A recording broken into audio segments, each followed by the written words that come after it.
आशा करता हूं आप सब बहुत अच्छे होंगे। मेरा नाम है सिद्धांत अग्निहोत्री। स्टडी ग्लो उस पे आपका बहुत बहुत स्वागत है। दोस्तों, हम बात करने वाले हैं दिल्ली सल्तनत। वाह भाई वाह भाई वाह। 1206 से 1290 पहली सल्तनत की बात करेंगे। स्लेव डायनेस्टी की बात करेंगे। स्लेव डायनेस्टी यानी कि गुलाम वंश, मामलूक सुल्तान। बहुत ही इंपॉर्टेंट। सारे एम्परर्स की हम बात करेंगे। क्या था भाई, क्या हिसाब किताब, कैसे इन्होंने भारत को बदला, भारत पे रूल किया। तो काफी चीजें हम देखने वाले हैं। चलिए आगे बढ़ते हैं। तो ये आप देख सकते हैं, ये आपका खाका है। दिल्ली सल्तनत की बात करें तो 1206 से लेकर 1526 तक। सबसे पहले है आपकी स्लेव डायनेस्टी 1206 से लेकर 1290। फिर खिलजीज आए 1290 से 1320। देन तुगलक्स 1320 से 1414। सईद 1414 से 1451। लोधी डायनेस्टी 1451 से 1526। 1526 से फिर मुगल्स आ गए। तो ये 1206 से लेकर 1526 तक इसको हम दिल्ली सल्तनत कहते हैं। बहुत ही इंपॉर्टेंट। चलिए, तो सबसे पहली डायनेस्टी, सारी डायनेस्टी की बात करेंगे। सबसे पहले हम स्लेव डायनेस्टी की बात करते हैं। गुलाम वंश 1206 से 1290 तक। अभी तक हमने फर्स्ट बैटल और सेकंड बैटल ऑफ तराइन की बात कर ली थी। कल आपने देख लिया था इस्लामिक इन्वेजन ऑफ इंडिया। तो अब हम ये देख रहे हैं कि भाई देखो, मोइजुद्दीन मतलब महमूद घोरी जो है वो मर गया। 1206 में उसकी हत्या कर दी गई। और उसके बाद इसका गुलाम, क्योंकि इसका कोई बेटा तो था नहीं, अपने गुलामों को ही ये बेटा मानता था, कुतुबुद्दीन ऐबक, जिसको लख बख्श बोला जाता है, कुतुब अल दीन ऐबक, उसको गद्दी मिली। आप समझ रहे हो, इसने गद्दी ली। 4 साल तक ही रूल किया इसने, 1206 से लेकर 1210 तक। लेकिन इसने बहुत इंपॉर्टेंट रोल प्ले किया। याद रखिएगा, ये टर्क्स थे, ठीक है, टर्क्स थे ये। स्लेव, खिलजी, तुगलक्स टर्क्स थे, ठीक है।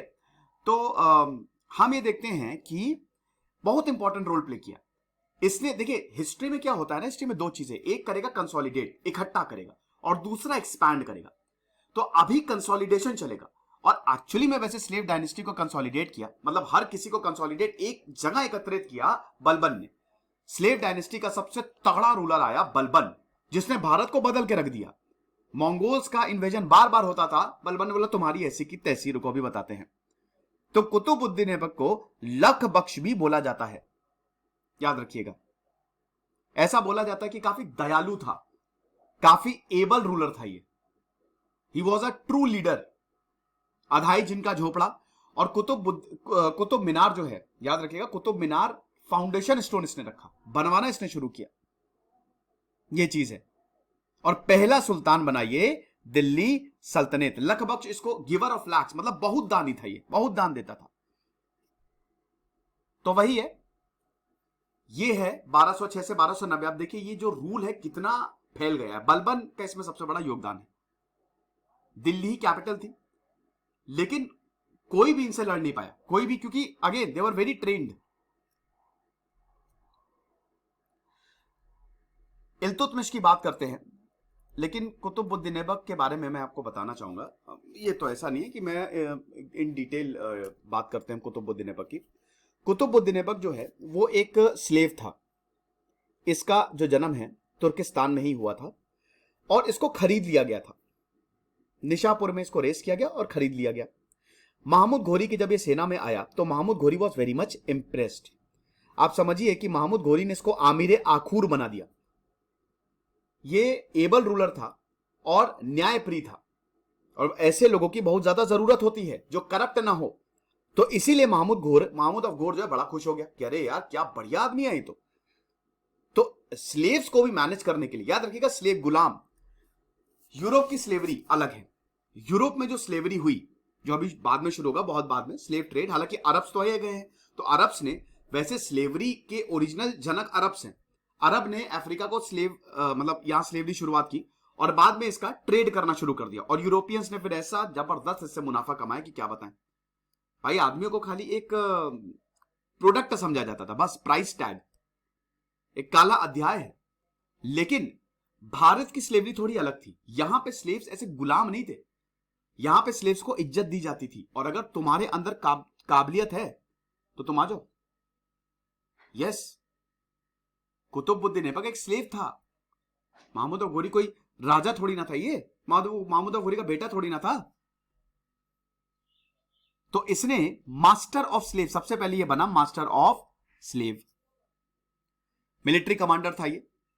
और जैसे ही स्लेव डायनेस्टी आई, महमूद घोरी ने कब्जा किया, वैसे ही इसने एक्सपेंशन शुरू कर दिया। 1193 में ही इसने सबसे पहले तो दिल्ली को कैप्चर किया, मतलब इसने क्या, मतलब महमूद घोरी ने। और उसके बाद गंगा और यमुना के बीच का जो रीजन है, इंडो गैंजेटिक प्लेन्स में इसने एक के बाद एक हमले शुरू किए। 1195 से लेकर 1203 तक ये राजपूतों से भी लड़ा। इसी समय महमूद घोरी का जो दूसरा लेफ्टिनेंट मोहम्मद बिन बख्तियार खिलजी, उसने बिहार और बंगाल को जीत लिया। बंगाल काफी मुश्किल था जीतना। बिहार और बंगाल में हमेशा प्रॉब्लम्स होती रहती थी। इनफैक्ट जो सूरी एम्पायर था, शेर शाह सूरी भी यही बिहार से आया था। तो यहां पे इसको जीतना बड़ा मुश्किल था, ये हमेशा से प्रॉब्लम किया। अब आपको एक चीज बताता हूं कि बख्तियार खिलजी की यहां पे बात आई है, तो बख्तियार खिलजी वही अनपढ़ इंसान जिसने विक्रमशिला यूनिवर्सिटी, नालंदा यूनिवर्सिटी को तबाह कर दिया था। आपको पता है ना, नालंदा यूनिवर्सिटी जो कि इतनी बड़ी यूनिवर्सिटी थी, आज की मैसाचुसेट्स ऑक्सफोर्ड यूनिवर्सिटी थी उस समय की नालंदा यूनिवर्सिटी। लाइब्रेरी 4-5 तो लाइब्रेरी, मल्टी स्टोरीड बिल्डिंग्स, वहां का दरबान इतना ज्यादा एजुकेटेड कि भाई तुम ऐसे एंट्री ले ही नहीं सकते, पहले जाके दरबान को एंट्रेंस टेस्ट दो।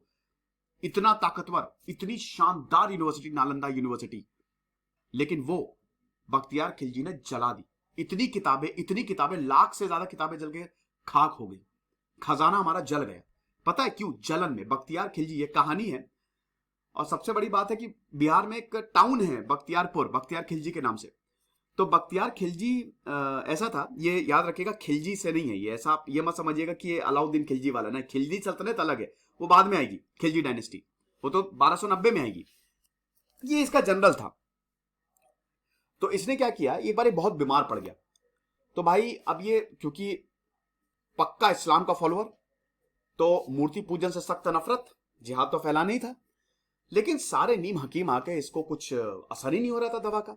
तो एक दिन क्या हुआ कि एक इनके पास हिंदू डॉक्टर आए। डॉक्टर को क्या कहते थे? हकीम, ये तो कहते थे शायद, मैं भूल गया थोड़ा नाम। वो डॉक्टर थे जो पुराने जमाने में जो नहीं बोला जाता था, वो आए। तो उन्होंने जड़ी बूटी दी। तो उन्होंने, अब बख्तियार खिलजी ने बोला कि भाई हम तुमसे कोई दवा नहीं लेंगे, तुम हिंदू हो, भाग जाओ ऐसे। तो मतलब कोई बात नहीं, आप कुरान लो, कुरान पढ़ो, और कुरान पढ़ो और आप ठीक हो जाओगे। उन्होंने कहा चलो ठीक है। कुरान पढ़ी, ठीक हो गए वो। अब ये बख्तियार खिलजी को समझ ही नहीं आया कि भाई सबने जवाब दे दिया, मैं कैसे ठीक हो गया। तब क्या है ना कि जो जो मुस्लिम्स होते हैं, आपने देखा होगा कि वो ऐसे उंगली पे थूक लगाते हैं और उसके बाद फिर वो पेज पलटते हैं। क्या किया था कि वैद्य जी, हाँ वैद्य, गुड, वैद्य बोला जाता था। तो उस वैद्य ने कुरान के पेजेस पे जड़ी बूटियों का लेप लगा दिया था। तो जैसे ही वो थूक चाट के, मतलब थूक करके वो मतलब ऐसे जीभ टच करके वो एक पन्ना पलटता था, तो वो लेप उसकी जीभ में भी जाता था, ऐसे ठीक हो गया। तो बख्तियार खिलजी एकदम एस्टोनिश्ड कि यार यहां तो एक से एक नगीने भरे पड़े हैं यार, अगर ये हमारे खिलाफ उठ खड़े हो तो हम तो गए काम से। जला दिया। इसकी वजह से इसने पूरा का पूरा नालंदा यूनिवर्सिटी, देखिए स्टोरीज तो यही है। तो ऐसा था। तो ये स्लेव डायनेस्टी। हाँ, तो हम कुतुबुद्दीन ऐबक की बात करें तो कुतुबुद्दीन ऐबक ने फिर 1197 में गुजरात को भी अटैक किया। बदायूं, बनारस, चंदावर अटैक किया। कंसोलिडेशन एक तरीके से शुरू हो गया था। और बुंदेलखंड 1203 में जब कुतुबुद्दीन ऐबक ने बुंदेलखंड को अटैक किया, कालिंजर के फोर्ट को अटैक किया, तो ये बहुत इंपॉर्टेंट अटैक था। मतलब राजपूतों के एक पे एक के बाद एक अटैक अब होने लगे। अब देखिए राजपूत यूनाइट नहीं थे और कितना बड़ा खतरा उन्होंने अपने सर पे मोल ले लिया था। अब महमूद घोरी असैसिनेट हो गए, उनको तो 1206 में मार दिया गया। तो अब कुतुबुद्दीन ऐबक लॉजिकल सक्सेसर थे, ठीक है, लेकिन टसल हो गई। भाई यार होनी तो है ही ना टसल, कैसे नहीं होगी। 4-5 लोग थे यहां पे गद्दी के लिए, ताजुद्दीन याल्दूज, नासिरुद्दीन कबाचा और कुतुबुद्दीन ऐबक। ये 3 इंपॉर्टेंट जनरल्स थे और तीनों बोल रहे थे कि भाई गद्दी पे तो हम ही बैठेंगे। हालांकि बातचीत से मामला सुलटाया गया। ताजुद्दीन को अफगानिस्तान का एरिया दिया गया, कबाचा को सिंध का एरिया दिया गया, मुल्तान का एरिया दिया गया, और कुतुबुद्दीन ऐबक इंडियन प्रोविंस का गवर्नर बना। तो ये भाई पहला सुल्तान बना। हालांकि इसने सुल्तान टाइटल नहीं लिया था, लेकिन पहला सुल्तान बना। तो ये चीज है बहुत इंपॉर्टेंट। उसके बाद जब 1206 में कुतुबुद्दीन ऐबक को गद्दी दी गई तो इसने काफी कुछ किया। और 4 साल, हालांकि 4 साल इसका रूल था, 1210 तक ही इसने रूल किया, 1206 से लेकर 1210 तक। और इसने अपनी कैपिटल को लाहौर भी शिफ्ट किया। एक्चुअली क्या था ना, याल्दूस से बहुत खतरा था। ये याल्दूस और कबाचा, ये भले ही इनको प्रोविंसेस दे दिए गए थे, लेकिन पता था दिल्ली का तख्त सबसे इंपॉर्टेंट था, कभी भी तख्ता पलट हो सकता था यार। तो इसीलिए इन दोनों को भी चेक करना पड़ता था, कहीं ऐसा ना हो कि अगले दिन फौज लेके यहां पे आ जाए। ये चीज अब आप ये समझिए कि कुतुबुद्दीन ऐबक की जो बेटी थी उसकी शादी हुई इल्तुतमिश। इल्तुतमिश एक और स्लेव था। इल्तुतमिश एक और स्लेव था। तो इल्तुतमिश कुतुबुद्दीन ऐबक का बना दामाद। कुतुबुद्दीन ऐबक ने कुव्वत उल इस्लाम मॉस्क, ये मस्जिद दिल्ली में बनवाया। 2.5 दिन का झोपड़ा अजमेर में बनवाया। कंस्ट्रक्शन कुतुब मीनार का शुरू हुआ इन दी मेमोरी ऑफ सूफी संत कुतुबुद्दीन बख्तियार काकी।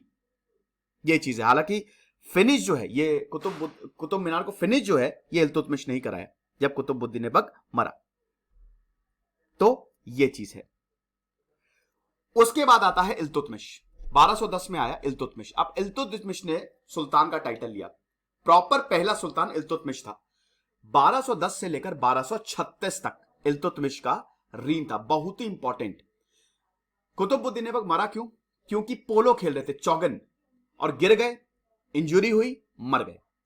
इल्तुतमिश इसका सक्सेसर, इल्तुतमिश इसका दामाद था, son in law of Aibak. बेटी से इल्तुतमिश ने शादी की थी। Iltutmish was the real consolidator of Turkish conquest. इसने कंसोलिडेट किया। मेन कंसोलिडेटर था इल्तुतमिश। यस।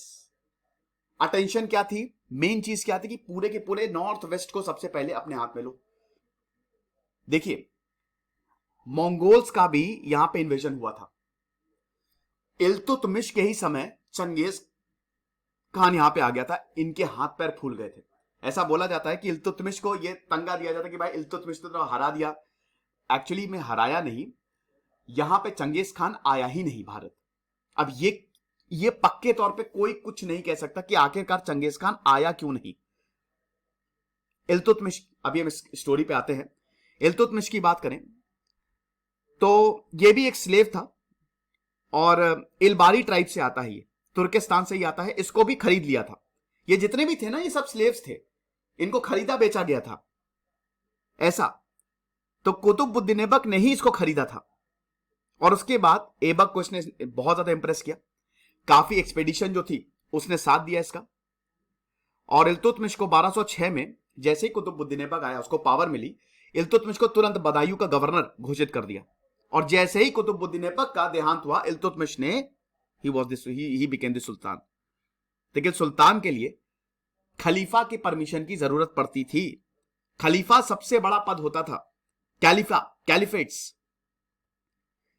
तो 1211 में परमिशन के साथ he was the second Sultan of Delhi सल्तनत।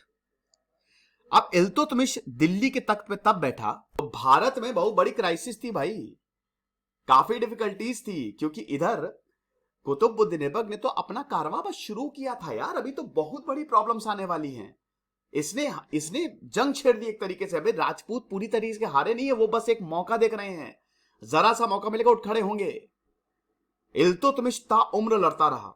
कभी बंगाल में गया तो बिहार में प्रॉब्लम, बिहार में गया तो इधर राजस्थान में प्रॉब्लम, हमेशा लड़ाई करता रहा। उसको अपने जीवन में कभी आराम मिला ही नहीं।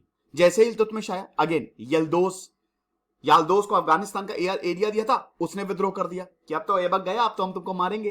कबाचा ने विद्रोह कर दिया, ऊंच और मुल्तान का जो एरिया दिया था। तो याल्दोस ने बोला कि भाई हम हिंदुस्तान के असली सुल्तान हैं और तुम हमारे वैसाल हो। कबाचा ने भी यही बोला कि हम तो लाहौर तक आ गए भाई। कबाचा तो बोला कि अब सिंध अलग होगा, वो तो लाहौर तक आ गया। अली मर्दान जो बंगाल और बिहार का गवर्नर था, उसने भी आजादी घोषित कर ली कि अरे कुतुबुद्दीन ऐबक मर गया, अब तो हम सब आजाद हैं, ये मजा आएगी। अगर ये हो जाता ना, मजा आ जाती। फिर ये यहीं पे ही रुक जाता, ये आगे बढ़ता ही नहीं, मतलब एक्सपैंड नहीं होता इस्लाम। राजपूत स्टेट्स रणथंभौर, जालौर, अजमेर, ग्वालियर, बाकी सब ने बोला कि अब से ट्रिब्यूट बंद, कुछ नहीं देंगे हम। गया सुल्तान गया, अब हमारी चलेगी। तो इतनी ज्यादा प्रॉब्लम थी, लेकिन इल्तुतमिश ने इसको एक्सेप्ट किया। यल्दोस को अटैक किया। बैटल ऑफ तराइन हुई 1215 में, हरा दिया यल्दोस को और मार दिया जान से। यही सेम चीज कबाचा के साथ की। और जो भी जितने भी प्रॉब्लम्स हो रही थी इल्तुतमिश ने उन सबको टेक ओवर किया। और इसी के ही देखिए 1215 में चंगेज खान का भी बहुत बड़ा खतरा था। देखिए कहानी ये है कि ये था, मतलब ये तो पोर्ट्रेट है एक्चुअली इल्तुतमिश में। तो कहानी कुछ इस तरीके से है कि चंगेज खान जो है, चंगेज खान मंगोल एम्पायर, एक नोमैडिक एम्पायर जिसने पूरी मतलब समझ लीजिए कि यूरोप तक उसने जीत लिया, बहुत बहुत ताकतवर एम्पायर। चंगेज खान 1203 में उसने खान का टाइटल लिया है, वो मतलब चंगेज खान हो गया वो। तिमुजिन उसका नाम था, उसकी मैंने बायोग्राफी कवर की है। तो चंगेज खान ने ख्वारिज़मियन एम्पायर का जो समय जो राजा था जलालुद्दीन, उसको बोला। चंगेज खान क्या करता था, पहले वो डिप्लोमेट्स भेजता था कि सरेंडर हो जाओ, सरेंडर कर दो या फिर लड़ लो। अब चंगेज खान की फौज इतनी खतरनाक थी कि जब वो लड़ती थी कत्लेआम मचा दी थी, कत्लेआम। क्या बच्चा, क्या बूढ़ा, क्या औरतें, खत्म। जो आता था उसको एक सिरे से काटते हुए जाती थी। कहते थे बच्चे सो जा सो जा, माए कहती थी सो जा बेटा वरना चंगेज खान आ जाएगा। उसका नाम ही काफी था, कांपने लगते थे लोग। तो चंगेज खान ख्वारिज़मियन कोसम बहुत बड़ा एम्पायर था भाई वो, सेंट्रल एशिया का। तो अब यहां पे जो शाह था कि भाई वही है कि तुम या तो हमारे सरेंडर कर दो या फिर लड़ने के लिए तैयार रहो। तो जो जलालुद्दीन था उसने उस एम्बेसडर का सर काट के चंगेज खान को भेज दिया। चंगेज खान का मूड खराब हुआ, उसने निस्तना नाबूद कर दिया पूरे एम्पायर को। वो अपनी पूरी आर्मी लेके गया, खत्म। तो जलालुद्दीन वहां से भागा और भागते भागते वो सिंधु नदी के पास आ गया। अब क्या था कि इधर सिंधु नदी पे कूद जाता तो इधर भारत, ठीक है, पाकिस्तान का एरिया, और उधर साइड चंगेज खान की आर्मी को दौड़ा रही थी नदी उफान पे। किसी ने सपने में नहीं सोचा था कि ये इस नदी को पार कर लेगा, लेकिन जलालुद्दीन उस नदी में कूद गया और उस नदी को पार किया और इल्तुतमिश के कोर्ट में आया। ऐसा बोला जाता है, कुछ हिस्टोरियंस का यह मानना है कि इल्तुतमिश के कोर्ट में आया और इल्तुतमिश ने मदद मांगी कि आप हमारे चंगेज खान को हराने में मदद करो। इल्तुतमिश ने साफ मना कर दिया कि भैया जाओ, हम नहीं कर सकते मदद। हो सकता है ये बहुत बड़ा रीजन हो सकता है कि शायद इसलिए चंगेज खान नहीं आया। फिर उसके बाद ऑलरेडी था, क्योंकि ये अक्सर बोला जाता ना कि चंगेज खान भारत क्यों नहीं आया। लेकिन भारत का ये भी रीजन दिया जाता है कि भारत का क्लाइमेट, भारत की ज्योग्राफी मुश्किल था, हो सकता है भारत में उसको इतनी ज्यादा सक्सेस ना मिलती। वैसे ही उसने बहुत जबरदस्त तरीके से एक्सपैंड कर लिया था। तो इसी समय मंगोल्स का खतरा बहुत ज्यादा बढ़ गया। और इनफैक्ट 1227 में जब चंगेज खान की मौत हुई, हो सकता है डेट थोड़ी इधर उधर हो जाए दोस्तों, 1227 में लेकिन चंगेज खान मरा था, लेकिन अब थोड़ा सा चेक कर लीजिएगा। तो जब चंगेज खान की मौत हुई तो उसके बावजूद बार बार मंगोल्स ये पाकिस्तान सिंध वाले एरिया से ना हमला करते थे। इसको फोर्टिफाई किया बलबन ने बोला कि भाई यहां पे किलेबंदी करो और यहां डिफेंस सिस्टम प्रॉपर करो, वरना मंगोल आते रहेंगे और परेशान करते रहेंगे हम लोगों को। ये चीज है। उसी दौरान सुल्तान घियासुद्दीन, बंगाल का जो गवर्नर था, मतलब बंगाल, तो उसने हम ये देखते हैं कि रिवोल्ट कर दिया। ये दिया हुआ है, ठीक है ना। ये कहां चला गया यार, ये तो उसने भी आजादी घोषित कर दी। तो ये ईस्ट बंगाल, आसाम, हर जगह गया। ये जहां जहां हिंदू रूलर्स ने आवाज उठाई, जैसे कुतुबुद्दीन ऐबक की डेथ के बाद आजादी घोषित की, तो उसने हर जगह भेजा कि मारो सबको। ये चीज है। बंगाल को जीता, बिहार को जीता, और उसके बाद फिर इल्तुतमिश ने कंसोलिडेट किया। अब 1230 तक ये सब हो रहा है, आप समझ रहे हो। गुजरात में प्रॉब्लम हुई तो गुजरात में भी इसने अपनी सेनाओं को भेजा। तो आप देख सकते हो कि इसको कभी भी शांति नहीं मिली, यह हमेशा लड़ता ही रहा। कुतुबुद्दीन ऐबक के बाद राजपूत स्टेट्स ने भी इंडिपेंडेंस डिक्लेयर कर ली थी और ट्रिब्यूट देना बंद कर दिया था। तो ग्वालियर, अजमेर, बयाना, इतने सारे किंगडम्स ने बोला कि हम इल्तुतमिश की सुप्रीमेसी मानते ही नहीं, कौन है ये, who the hell is Iltutmish. लेकिन इन सब के रिबेलियंस को भी इन्होंने क्रश किया इल्तुतमिश ने। 1235 में थक हार के इल्तुतमिश बहुत बीमार पड़ा।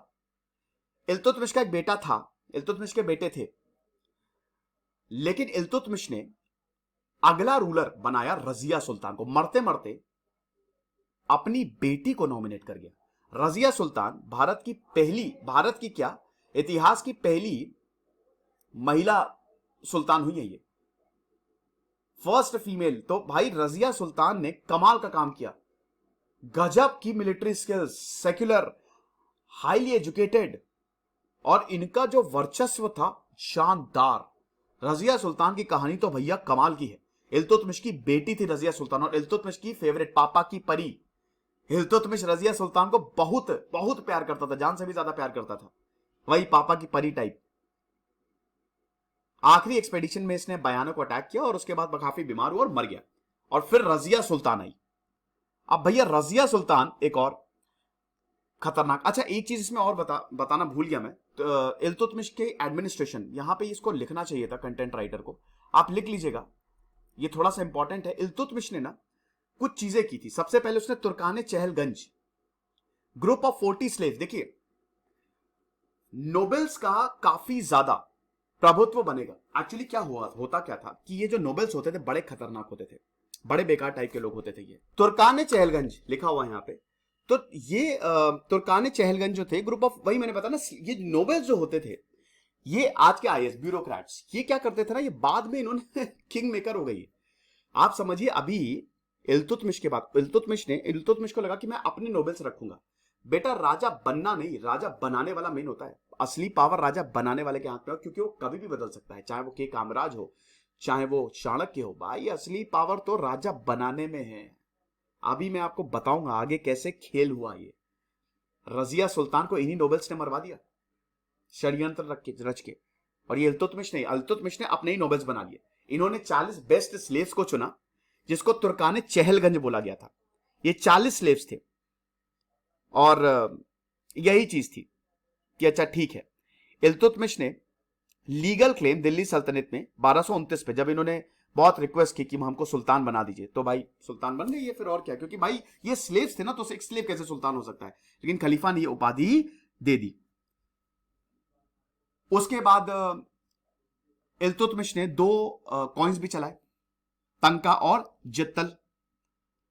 देखिए सिल्वर की कमी थी उस समय, तो इसने नए बायोमेटालिक कॉइन चलाए। ठीक है, नॉर्दर्न इंडिया में इसने 11 ग्राम का एक सिल्वर कॉइन चलाया जिसको तंका बोला जाता था, और 0.25 ग्राम का जित्तल, ये इन्होंने इसने ये बायोमेटालिक सिस्टम था। ठीक है, तंका और जित्तल। हालांकि 0.25 ग्राम ये भी दोनों ही सिल्वर ही कॉइन्स थे, लेकिन सिल्वर की काफी ज्यादा कमी हो गई थी। तो तंका और जित्तल ये कॉइनेज सिस्टम भी इल्तुतमिश ने ही इंट्रोड्यूस किया था। बेसिकली सिल्वर और कॉपर को मिक्स करके इस तरीके के कॉइन्स जो है वो बनाए जाते थे। देखिए कॉइनेज सिस्टम जो था ना, वो राजपूत से ही इन्होंने लिया था। भारत में अगर आपको रहना है तो भारत के ही हिसाब से चलना पड़ेगा। सबसे इंपॉर्टेंट इसमें इक्ता सिस्टम था, जो कि लैंड रेवेन्यू सिस्टम था, बहुत ही इंपॉर्टेंट। इक्ता क्या था कि लैंड जो था, जो बहुत बड़ा लैंड था, वो पार्ट्स में डिवाइड होता था और इसी पार्ट्स को इक्ता बोला जाता था। और ये इक्ता सोल्जर्स को, ऑफिसर्स को दिया करता था। इसमें जो बड़े इक्ताज होते थे, बड़े लैंड होते थे, वो बड़े बड़े ऑफिसर्स को मिलते थे। शुरुआत में तो सैलरी बेसिस, सैलरी नहीं तुमको इक्ता देंगे, शुरुआत में तो ऐसा था। और जो छोटे इक्ताज होते थे वो छोटे छोटे ऑफिसर्स को दिया करते थे। इक्ता सिस्टम बहुत इंपॉर्टेंट रहा, राइट। तो ये चीज है। अब रजिया सुल्तान की बात करते हैं। तो रजिया सुल्तान जो है, मामलुक डायनेस्टी के इतिहास में सुल्तान एक महिला, ये टाइटल एक महिला को मिला। आप देखिएगा तुर्काने चहलगंज को याद रखिएगा, ये जो 40 नोबेल्स थे, अभी कैसा खेल करेंगे। First Muslim female ruler of the Delhi सल्तनत रजिया सुल्तान, 1236 से लेकर 1240 तक। ये चीज है, ये इतनी सेक्युलर थी। इन्होंने इस्लाम के जो ऑर्थोडॉक्स है, और मतलब ये जो बिलीफ्स है कि अरे पर्दा लगाओ, गजब अटैक किया। पर्दा सिस्टम को इन्होंने हटा दिया और इन्होंने एकदम एक जनरल अटैक, इस तरीके की थी रजिया सुल्तान। अपना चेहरा दिखाती थी, आगे से कमांड करती थी, और हर चीज में परफेक्ट। आप समझिए हर चीज में परफेक्ट। यही तो प्रॉब्लम थी ना। इल्तुतमिश की डॉटर थी, शमशुद्दीन इल्तुतमिश की बेटी थी ये। और इल्तुतमिश रजिया सुल्तान को, वही पापा की परी, बहुत प्यार करता था। शुरुआत में रजिया का एक भाई था नासिरुद्दीन महमूद, ये मर गया था। थोड़ा अय्याश किस्म का था ये ज्यादा टाइम तक रूल नहीं कर पाया था। देखिए प्रॉब्लम ये थी ना कि आप सत्ता जो है वो लड़कों को ही सौंपोगे। पेट्रियार्की उस समय बहुत ज्यादा थी, स्पेशली मुस्लिम वर्ल्ड में। कोई औरत जो है वो रूल नहीं कर सकती। तो जो मुस्लिम कंजर्वेटिव्स थे, उनकी नजर में रजिया सुल्तान हमेशा रहती थी। एक तो जो फंडामेंटल प्रिंसिपल इस्लाम के, रजिया उस पर वो कहती थी, उस थोड़ा सेक्युलर थी ये, और जो ट्रेडिशन था उस पर बार बार चोट करती थी। ये वही करती थी जो इनको सही लगता था, और जो सही होता था ऐसा। इसके कुछ हाफ ब्रदर्स भी थे, रुकनुद्दीन, म्यूजुद्दीन बहरम। कुछ समय के लिए ये भी बने तो सुल्तान, लेकिन असली सत्ता रजिया सुल्तान के ही पास आई। Very able administrator.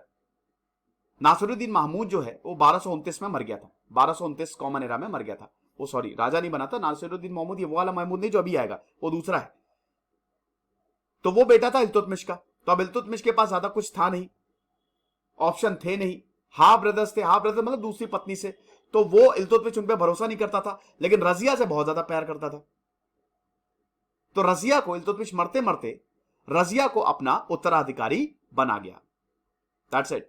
हालांकि रजिया से पहले कुछ समय के लिए रुकनुद्दीन आया था, लेकिन जैसा कि मैंने बताया रुकनुद्दीन बहुत ही अय्याश किस्म का आदमी था, बहुत ही अय्याश। तो इसको 6 महीने के अंदर ही अंदर मरवा दिया जो नोबेल्स थे, और रजिया सुल्तान है। यस, मिनाजे सिराज ने रजिया सुल्तान के बारे में काफी कुछ लिखा है, जिसने तबाकत नासिरी लिखी, जो कि हिस्टोरियोग्राफी में एक बहुत ही इंपॉर्टेंट मैग्नम ऑपस वर्क है। रजिया सुल्तान के बारे में मिनाजे सिराज लिखते हैं, भाई ये क्या गजब की लेडी थी। ये दयालु, लर्नेड, दिमाग वाली, इंसाफ परस्त, खुश मिजाज, हद से ज्यादा टैलेंटेड, एक्स्ट्रा ऑर्डिनरी, वॉर में गजब की स्किल्स, एडमायरेबल एट्रीब्यूट्स, और वो सारी चीजें जो राजा में चाहिए उससे ज्यादा ही थी रजिया सुल्तान के पास। रजिया सुल्ताना इन्होंने टाइटल नहीं लिया, सुल्तान। जेंडर न्यूट्रलिटी लेके आओ भाई, ये भेदभाव क्यों ऐसा। तो रजिया सुल्तान का रूल बहुत बढ़िया था, लेकिन वही है भैया कि ये जो रूल था ना, इस तरीके का रूल, पहली बात तो जो मुस्लिम्स थे, आदमी होके भाई हम आदमी हैं, हम रूल करेंगे, औरत के कमांड मारेंगे हम औरत हमको अभी इस समय ऑर्डर दे रही है, हम नहीं मानते तुम्हारा कमांड। एक तो ये रीजन था कि रजिया सुल्तान को मरवाएंगे ये लोग। दूसरा रीजन यही था कि मुस्लिम कंजर्वेटिव जो हैं, क्योंकि पर्दा सिस्टम हटा दिया, तो मुस्लिम कंजर्वेटिव जो हैं उनकी नजर में ये आ गई कि भाई ऐसा तो होगा नहीं। रजिया सुल्तान और अल्तूनिया जो कि गवर्नर ऑफ भटिंडा था, ये बचपन के दोस्त थे, और ऐसा बोला जाता है कि अल्तूनिया रजिया सुल्तान से बड़ा प्यार करता था। लेकिन रजिया सुल्तान ने अल्तूनिया को फ्रेंड जोन करके रखा हुआ था, फ्रेंड जोन हो तुम। रजिया सुल्तान प्यार करती थी बाद में याकूत से, जो कि एक सीधी स्लेव था। ये भी जनरल था लेकिन सीधी स्लेव था। दोनों एक दूसरे से प्यार करते थे। अल्तूनिया का मूड खराब हुआ, अल्तूनिया जलन के मारे भर गया, और अल्तूनिया और याकूत और रजिया सुल्तान की जंग होती है। अल्टीमेटली याकूत मारा जाता है, रजिया सुल्तान को पकड़ लिया अल्तूनिया ने और जेल में डाल दिया। अब उसके बाद फिर रजिया सुल्तान के पास कोई चारा नहीं बचा, अल्तूनिया से शादी करनी पड़ी। लेकिन भाई ये जो नोबेल्स थे ना, ये फिर से साजिश रचे, रजिया सुल्तान को ही मरवा दिया। ये नोबेल्स के पास अब पूरी पावर आ गई। अब जो 1900 कह रहा हूं, 1266 तक ये पूरी पावर इन्हीं के पास ही रहेगी। अब बलबन जो है इन नोबेल्स को सबक सिखाएगा। हालांकि बलबन भी यही तुर्कान चहलगंज का पार्ट था, समझ रहे हो। तो ये चीज है, ये आप देख सकते हैं, ये जो मैंने आपको बताया वही। बलबन के बाद, बलबन का तो अभी बाद में हम एरा डिस्कस करते हैं, ये बहुत ही गलत है। ये ठीक है 1246 नहीं होगा, ये 1266 होगा, क्योंकि मैं सही कर देता हूं 1 मिनट। अब उसके बाद फिर वही है कि मुइजुद्दीन बहराम आया 1242 तक, फिर रुकनुद्दीन। लेकिन कुछ खास हुआ नहीं दोस्तों, कुछ भी खास हुआ नहीं। ये जो नोबेल्स थे ना, ये मरवा देते थे। मैंने बताया ना कि ये किंग मेकर थे, ये इनके हिसाब से अगर नहीं चलोगे तो मरोगे। फिर एक ऐसा डरपोक राजा आता है, या संत कह लीजिए, डरपोक राजा कह लीजिए, नासिरुद्दीन। तबाकत नासिरी, मिनाज ने तबाकत नासिरी इन्हीं के ऊपर लिखी हुई है। नासिरुद्दीन 1246 में आया। अब उस समय 17 साल का था जब नासिरुद्दीन को गद्दी पे बैठा है। नासिरुद्दीन 20 साल तक रहा, 1266 तक रहा। अब आप बोलेंगे सर 1266 बड़ा अच्छा रूलर था। नहीं जी नहीं, ये अच्छा रूलर था ही नहीं। देखिए दो पक्ष हैं। एक तो ये पक्ष कहता है कि भाई, हिस्टोरियंस का मानना है कि भाई देखो ऐसा है कि नासिरुद्दीन एक संत किस्म का आदमी था, उसको गद्दी से कोई लेना ही देना नहीं। देखो जो ये नोबेल्स थे ना, ये तुर्कान चहलगंज, ये चाहते थे कि कोई वीक किंग जो है, वीक राजा जो वो बैठे। रजिया सुल्तान बहुत स्ट्रांग थी तो मरवा दिया। अगर वीक राजा बैठेगा तो इनका आधिपत्य चलेगा ना। एक्चुअली में रूल तो ये कर रहे हैं, वो तो खाली नाम का सुल्तान है। तो इसीलिए वो वीक किंग चाहते थे। तो यहां पे नासिरुद्दीन महमूद संत किस्म का आदमी। ऐसा बोला जाता है कि नासिरुद्दीन महमूद खर्चे के लिए भी पैसे नहीं लेता था, वो वो कुरान को ट्रांसलेट करता था और उसको बेचता था और वहां से पैसा आता था। ये हिसाब किताब था। दूसरा पक्ष ये है कि हां, बहुत बड़ा न्यायप्रिय, लोगों का सोचने वाला कि भाई सरकारी खजाना है तो उसको मैं कैसे यूज कर लूं, ये तो इम्पॉसिबल है। लेकिन इसी के नीचे इतना करप्शन हो रहा था, तब ये कुछ नहीं देखा। इसको कोई फर्क नहीं पड़ता था। इसलिए नहीं पड़ता था क्योंकि ये डरपोक था। ये डरपोक था, इसको डर था भाई नोबेल्स के खिलाफ तुम उठाओगे आवाज तो मरोगे। तो इसीलिए जो नोबेल्स बोलते थे वो ये डर के मारे इसको मानना पड़ता था। इसके पास कोई चारा नहीं था। बलबन ने अपनी बेटी की भी शादी इससे करा दी थी, नासिरुद्दीन महमूद से। बलबन अब ताकतवर होता जा रहा था। इनफैक्ट 1246 में बलबन के हिसाब से चीजें चलने लगी थी।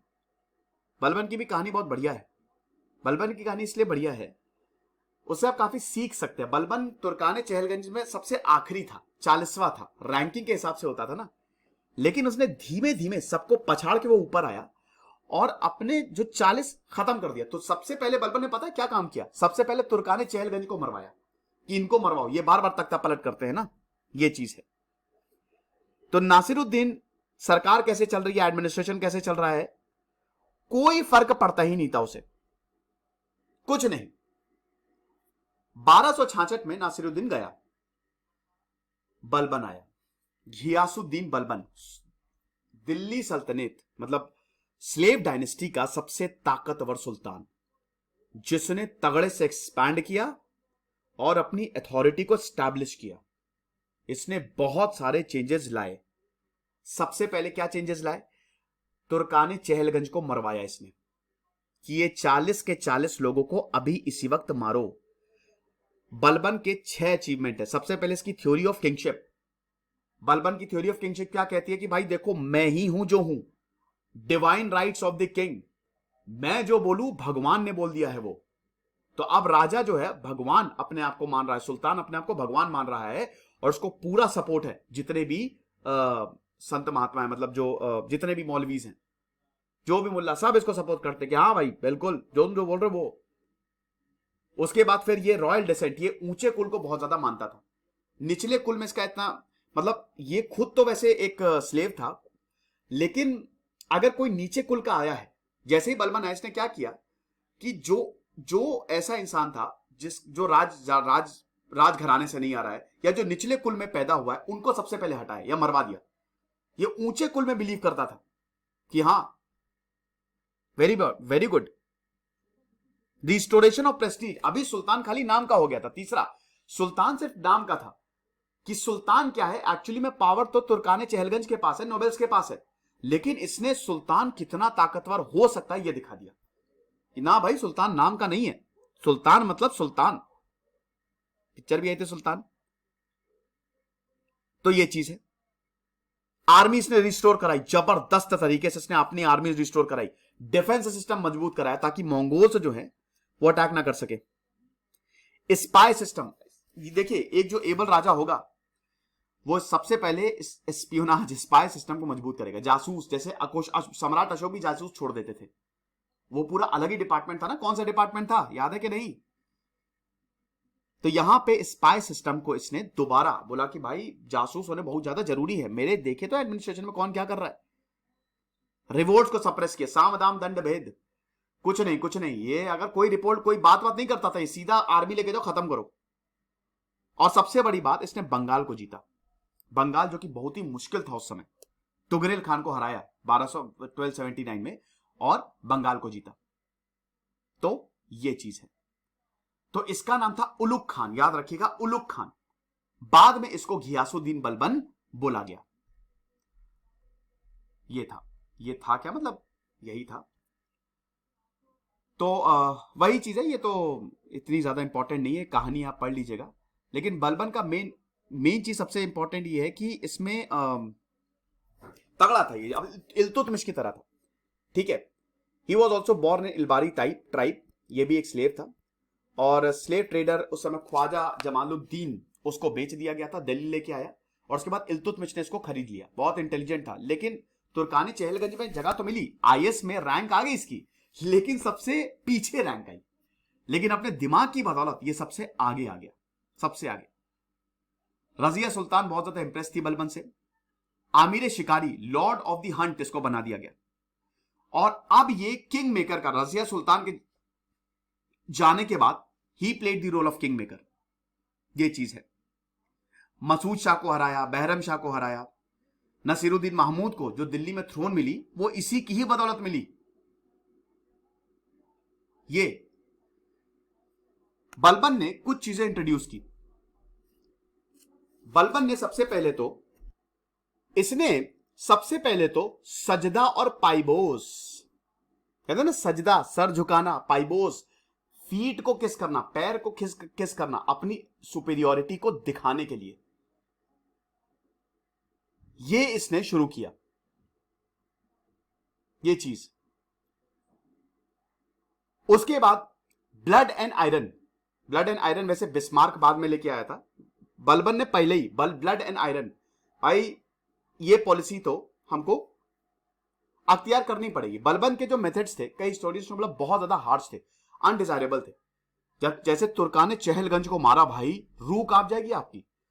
जिंदा जलाना, छोटी छोटी गलतियों पे इतनी तगड़ी सजा देना, पूरी की पूरी स्किन जो है वो छिलवा देना, सबको मार दिया। 40 के 40 नॉबल्स खत्म, क्योंकि बलबन को पता था ये बहुत बड़ा खतरा है और जब तक ये है तब तक मैं अपना रूल सही से चला ही नहीं सकता। मारना पड़ेगा ना, लेकिन ऐसे डायरेक्ट तो मार नहीं सकता, तो इसने बहाने ढूंढे।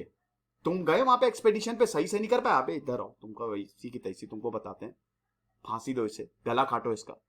ऐसा बलबन को बहुत ज्यादा प्रॉब्लम्स हुई जब थ्रोन का एसेशन हुआ था, बहुत ज्यादा प्रॉब्लम्स हुई, क्योंकि उस समय नोबल्स की पावर बहुत ज्यादा इंक्रीज हो चुकी थी और उस समय रॉयल ट्रेजरी बहुत करप्ट था, इट वॉज वेरी एम्प्टी। लेकिन और आर्मी भी बहुत अच्छे से ऑर्गेनाइज नहीं थी, मंगोल इन्वेजन लगातार हो रहा था और उस समय बलबन ने रीऑर्गेनाइज किया, ब्लड एंड आयरन की पॉलिसी लेके आए, सेंट्रलाइज्ड सिस्टम।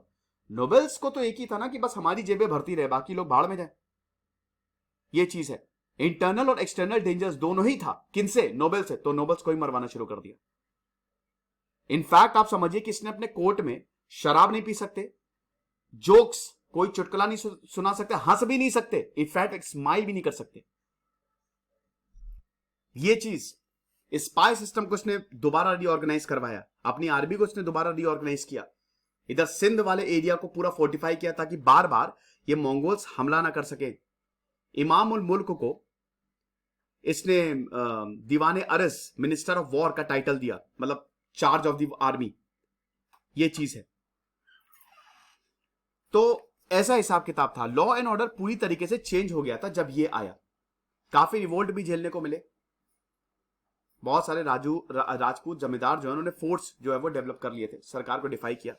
इनको भी बलबन ने बोला कि नहीं, इनको भी हटाओ। तो वही है कि ब्लड एंड आयरन की इसमें जो है वो पॉलिसी अपनाई गई और काफी राजाओं को तो बहुत बुरी तरीके से मारा। ऐसा बहुत जगह इसने मिलिट्री आउटपोस्ट, थाना को स्टैब्लिश किया था कि देखो, चेक करो कि कोई रिवोल्ट तो नहीं कर रहा है, ये चीज है। बलबन, ऐसा बोला जाता है कि बलबन की सबसे बड़ी हार जो थी वो उसका बेटा था। 1286 में जब इसका बेटा मोहम्मद लड़ाई करते हुए मारा गया था तो बलबन का दिल टूट गया था, वो शॉक में चला गया था। अब देखिए, ऐसा बोला जाता है कि जब बलबन को यह खबर बताई तो बलबन एकदम नॉर्मल था, उसने एक आंसू नहीं बनाया बाहर, यही इसकी खासियत थी, कभी भी अपनी कमजोरी नहीं दिखाता था। बहुत दुख हुआ, और वही है ना कि आप इंसान को अपनी कमजोरी नहीं दिखा सकते। बहुत दुख हुआ, बहुत परेशान हुआ, लेकिन इसने अपनी कमजोरी नहीं दिखाई। तब शो मस्ट गो ऑन। ऐसा बुंदेल रोहिलखंड में बलबन ने तो बोला कि देखिए, कोई राजा अगर जंगल में चला जाता था, जैसे रिबेलियन किया या कोई गांव ने रिबेल किया, तो जंगल में छुप जाते थे, पूरे के पूरे जंगल को जला देता था, काट डालो जंगल पूरा, एक एक जंगल, एक एक पेड़ नहीं बचना चाहिए, सबको ढूंढो। ऐसा, तो यही चीज थी। कोई भी चीज अन इस्लामिक होती थी, ही वॉज बैंग ऑन। बहुत इनटॉलरेंट भी था हिंदुओं के खिलाफ। तो यह हिसाब किताब रहा बलबन का। बलबन ने अपनी आर्मी को रीऑर्गेनाइज किया और काफी आगे गया। बलबन की डेथ, वही मैंने बताया कि बलबन की डेथ इसके बेटे की वजह से हुई। बेटे की मौत से ये इतना ज्यादा शॉक में चला गया था कि परेशान हो गया। यार क्या है, और 1286 में ही बलबन का देहांत हुआ। अब इसके बाद आया कायकदाबाद। देखिए कायकाबाद आया, लेकिन कायकाबाद कोई खास रूलर था नहीं। 1287 में आया, 1290 में उसका काम खत्म। और उसके बाद खिलजी आए, जलाउद्दीन खिलजी, जो कि इसी की आर्मी में ही एक जनरल था। उसने फिर अपनी डायनेस्टी को शुरू किया। खिलजियों के बारे में हम अगले पार्ट में जानेंगे। ये चीज है, याद रखिएगा कि बलबन कभी भी, ये दोस्तों मैं आपको बता ही चुका हूं मंगोल्स की प्रॉब्लम कितनी ज्यादा थी। काबुल, गजनी, कांधार, ये स्टोरी भी मैं आपको बता ही चुका हूं कि कैसे यहां पे हुआ। आपको बता दूं कि बलबन ने भी मंगोल्स के साथ एक एग्रीमेंट साइन किया था। मतलब मंगोल, ये जो पाकिस्तान वाला एरिया है, कुछ एरिया जो है वो मंगोल्स रूल कर रहे थे, लेकिन उसके आगे नहीं आ सकते थे। और ये बलबन भी मान गया था। बलबन को मंगोल्स ने बोला था कि तुम हमको इतना पैसा देते रहो, और बलबन भी देता रहा था। मतलब वो ही वॉज एक्चुअली सेटिस्फाइड। लेकिन हाँ, फोर्टिफाई इस रीजन को कर दिया था कि ताकि मंगोल जो है वो इधर से आगे ना आ पाए, वरना प्रॉब्लम हो जाएगी। ठीक है, तो ये ख्वारिज़मियन एम्पायर की स्टोरी मैंने आपको बताई थी कि किस तरीके से कूद गया, नदी में कूद गया, और उसके बाद उसको पूरा का पूरा क्रॉस कर लिया। एक अलाउद्दीन खिलजी के समय में भी अटैक होगा मंगोल्स का। मंगोल्स अटैक करेंगे, दिल्ली पे अटैक करेंगे, लेकिन अलाउद्दीन खिलजी ने मंगोल्स को, एक्चुअली में मंगोल्स को, रियल में मंगोल्स को लड़ाई में अलाउद्दीन खिलजी नहीं हराया। और बहुत सारे मंगोल्स बन गए, उनको नए न्यू मुसलमान बोला गया। अलाउद्दीन खिलजी ने उनको मारा नहीं, बोला कि तुम हमारे में ही आ जाओ, न्यू मुसलमान। वो अलाउद्दीन खिलजी, ये पूरा का पूरा किस्सा जो हम अलाउद्दीन खिलजी के में ही जानेंगे। ठीक है, तो ये चीज था। अब इंटरनल रिबेलियन भी बहुत ज्यादा था। ठीक है, दिल्ली सल्तनत में देखिए इंटरनल डाइसेशन बहुत ज्यादा थे ना। आप फॉरेन हो, फॉरनर्स हो आप, तो फॉरनर्स को हम कैसे, जो राजपूत राजाज हैं, राजपूतों का भी तो यहाँ पे किंगडम प्रॉपर है ना, तो हम कैसे तुम्हारे इस एडमिनिस्ट्रेशन को एक्सेप्ट कर ले? We will not accept. तो ये राजा और जमींदार जो हैं, ये लगातार इनसे लड़ते रहते थे, लेकिन हालांकि एक दूसरे से भी लड़ते रहते। ये सब मैं आपको बता ही चुका हूं कि किस तरीके से बंगाल में प्रॉब्लम हुई। बंगाल में इवाज रूलर था, इवाज इल्तुतमिश की लड़ाई हुई। शुरुआत में इवाज जीत गया, लेकिन बाद में इल्तुतमिश के बेटे ने इवाज को हरा दिया। और यही था, ये देख लीजिएगा आप, ये इसको मैं सब बता ही चुका हूं, तो मैं अब इसको दोबारा इसको जो है वो रिपीट नहीं करूंगा। जो चीज मैंने बताई है ना, कैसे बयाना, ग्वालियर, किस तरीके से राजपुताना का रेजिस्टेंस, वही इसमें लिखा हुआ है। तो एक बार आप थोड़ा सा पढ़ लीजिएगा इसको।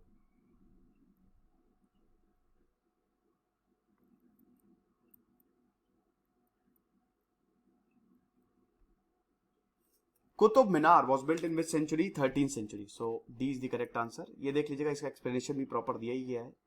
What was the origin of slave dynasty? Mongols, B, हाँ, टर्क, सॉरी, सी, हाँ हाँ, सॉरी मंगोल्स मैंने बोल दिया। Who completed the Qutub Minar? Iltutmish is the correct answer. Okay. What was the main source of income of slave dynasty? Land revenue was the main source of slave dynasty. Iqta system था ना, बहुत ही important, तो ये आप याद रखिएगा। हालांकि आप देख सकते हैं जजिया भी इसी समय था, इरिगेशन टैक्स भी इसी समय था, पिलग्रिमेज टैक्स भी इसी समय था। जजिया नॉन मुस्लिम्स पे लगाया जाता था। ठीक है, अगर उनको पिलग्रिमेज करनी है तो उनको जजिया देना पड़ता था। फिर इरिगेशन टैक्स भी था, पिलग्रिमेज टैक्स भी था। ठीक है, तो ये सारे टैक्स जो है वो लगाए जाते थे। Which of the following medieval cities of Delhi is correctly match to its founder? Siri fort, Alauddin Khilji, बिल्कुल सही है। दीन पना, हुमायूं, महरौली, कुतुबुद्दीन ऐबक।